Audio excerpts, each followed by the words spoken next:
چیز نے تمہیں روکے رکھا وہ کون سی چیز ہے جو ہماری بارگاہ میں آنے سے، ہمارے پاس آنے سے، ہماری عبادت کرنے سے، ہماری بندگی کرنے سے روک رہی ہے؟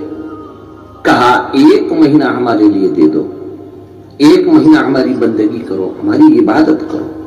اللہ سبحانہ و تعالی ہمارے اگلے 11 مہینوں میں ہمارے لیے راستے آسان کرے گا، ہماری زندگی میں خیر و برکت ہوگی، ہمارے مال میں خیر و برکت ہوگی۔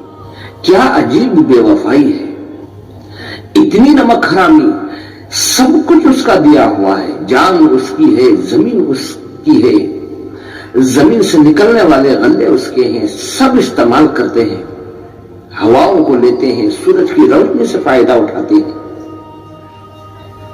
وہی مالک کہتا ہے کہ 1 مہینہ میری عبادت کرو، ہم تمہارے 11 مہینوں کو پاک کر دیں گے۔ بہت سارے مسلمان اتنے بڑے بابرکت مہینے میں بھی نہ روزوں کا اہتمام ہے، نہ مسجدوں کی طرف رخ ہے، کس کا نقصان کر رہے ہیں؟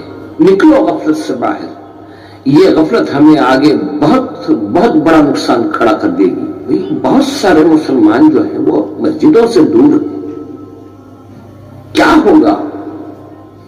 شاید کہ دوبارہ اٹھائے جانے پر یقین نہ ہونے کی وجہ سے اتنی بڑی نافرمانی ہے۔